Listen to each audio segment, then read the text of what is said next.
리얼리티 트랜서핑 제52장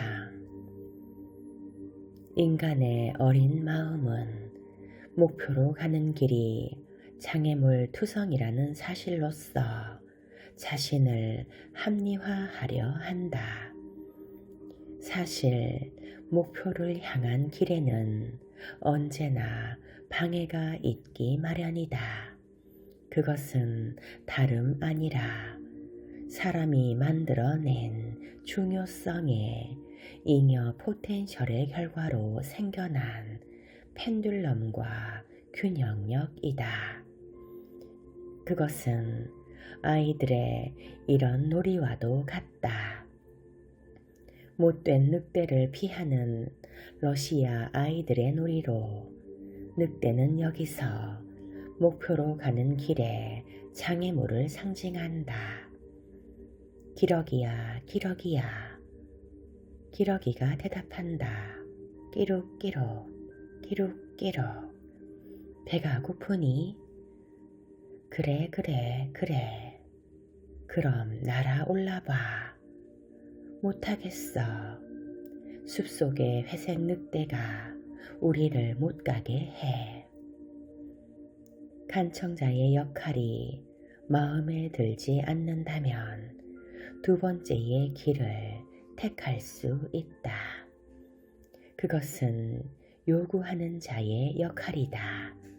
그것은 불만을 토하면서 어떤 것을 마치 그것이 원래 자기 것이었던 것인 양 요구하는 것이다.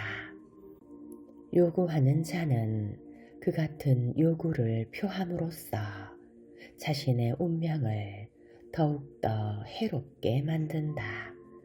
그 예로서 다른 비유를 하나 더 살펴보자. 한 사내가 미술관에 갔는데 전시된 작품들이 마음에 들지 않았다. 그는 자기가 불만을 표현할 권리를 가지고 있다고 생각한다. 그는 발을 구르고 위협을 가하면서 전시된 작품을 모두 떼어내라고 억지를 부린다. 게다가 그는 주위의 기물을 모조리 부수기 시작할지도 모른다. 당연히 그의 행동에는 어떤 보복이 뒤따를 것이다. 그러면 그는 더욱더 화를 내며 계속 사납게 외쳐댄다. 뭐라고? 내 마음에 들도록 최선을 다했어야지. 자신은 이 세상에 단지 손님일 뿐이라는 생각이 그에게는 떠오르지도 않는다. 트랜서핑의 관점에서 보면 첫째와 둘째 길 모두가 완전히 터무니없어 보인다. 트랜서핑은 이와는 완전히 다른 길을 제시한다. 간청하지도 말고 요구하지도 말고 그냥 가서 가지라. 그래서 거기에 뭐 새로울 것이 있단 말인가. 결국 이 또한 내 운명은 내 손에 달려있다는 또 하나의 선택을 한 사람의 행동 방식이 아닌가. 그래서 그는 세상에서 유리한 자리를 차지하기 위해 세상과 싸우기 시작한다. 그는 완강한 태도로 펜듈럼과 싸우고 끝없는 경쟁에 빠져들면서 자신의 길을 헤쳐나간다. 기본적으로 그의 삶 전체는 생존을 위한 끝없는 투쟁이다. 그는 투쟁을 선택했으며 가능태 공간에는 이 선택 또한 존재한다. 우리는 자기 비하나 불만, 양쪽 모두 우리를 펜듈럼에 의존하게 만든다는 사실을 이미 알고 있다. 중요성의 포텐셜에 관한 장에서 나누었던 이야기를 기억하라. 그러면 모든 것이 명료해질 것이다. 간청하는 자는 죄책감으로써 잉여 포텐셜을 만들어내며 조종자의 소나귀에 자신을 스스로 내맡겨 버린다. 간청자는 이미 자신이 간청하고 기다리도록 운명지어져 있다고 믿고 있다. 어쩌면 누군가가 그에게 뭔가를 줄지도 모른다.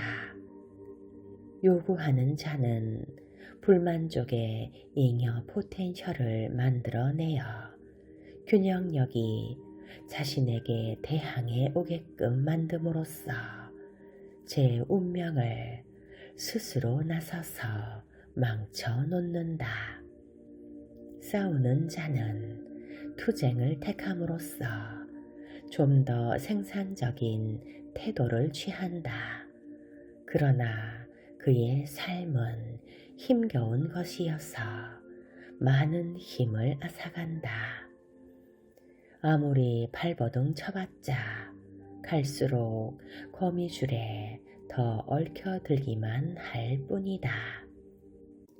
그는 자신이 운명을 위해 투쟁하고 있다고 생각할 테지만 사실은 헛되이 에너지를 낭비하고 있는 것일 뿐이다. 때로는 승리를 얻을지도 모른다. 그렇지만 그 대가가 너무 크다. 그의 승리는 널리 알려지고 사람들은 승리의 월계관을 쓴다는 것이 얼마나 어려운 일인가를 다시 한번 확인한다. 이것이 목표에 도달하는 방법에 대한 사회적 견해가 만들어지고 강화되는 방식이다.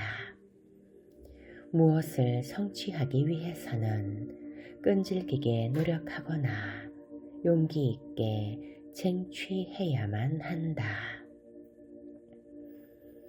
사회적 견해란 사실 펜듈럼에 의해서 형성되는 것이다.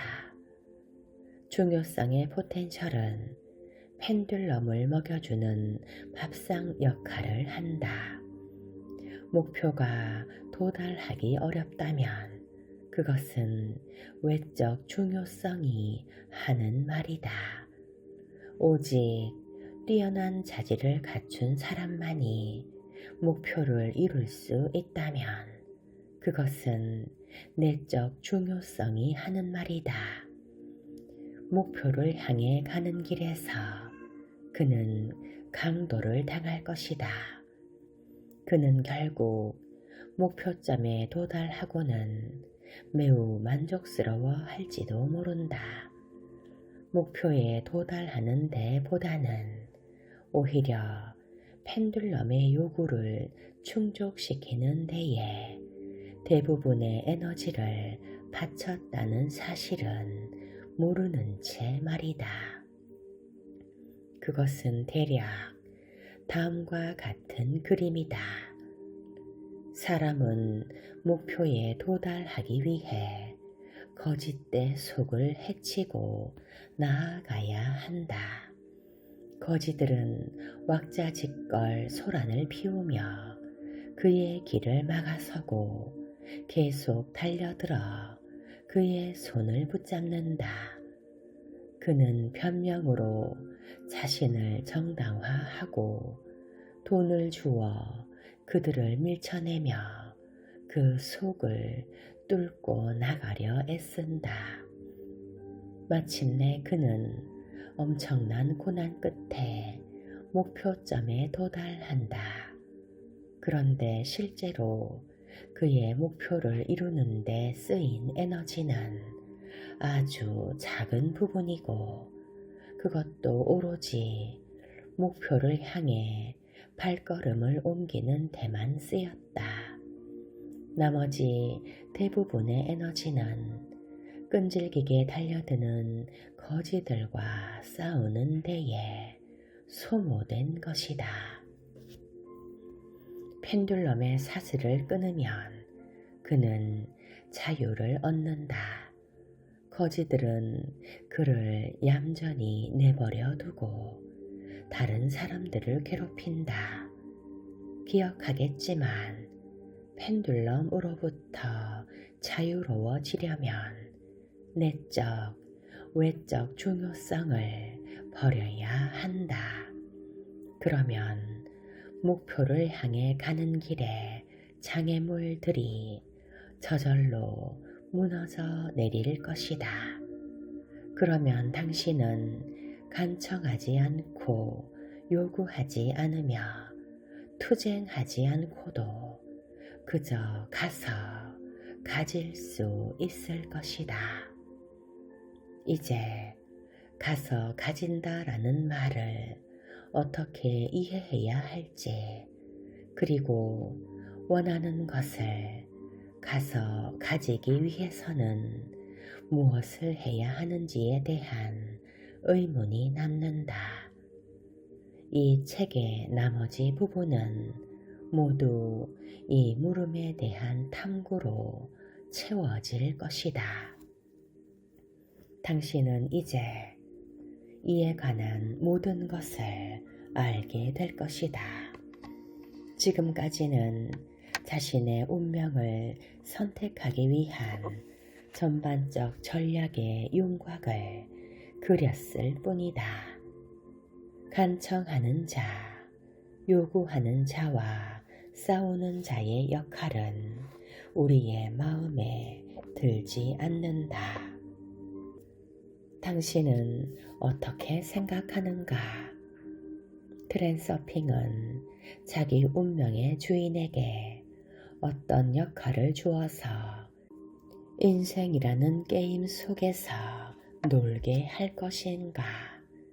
이것이 당신이 풀 숙제다. 우선은 삶의 상황들 속에서 취할 수 있는 행동 전략을 살펴보기로 하자. 흐름을 타기. 간청하는 자와 요구하는 자는 어쩔 수 없이 삶의 흐름을 따라가고 있다. 반면 싸우는 자는 그 흐름을 거슬러 싸우려고 한다. 물론 이 중에 단 한 가지로만 행동하는 순수한 타입의 사람은 없다. 누구나 수시로 어느 정도는 둘 중에 어떤 역할을 취하게 된다. 우리는 이런 역할을 통해 극도로 비효율적인 짓을 하고 있다.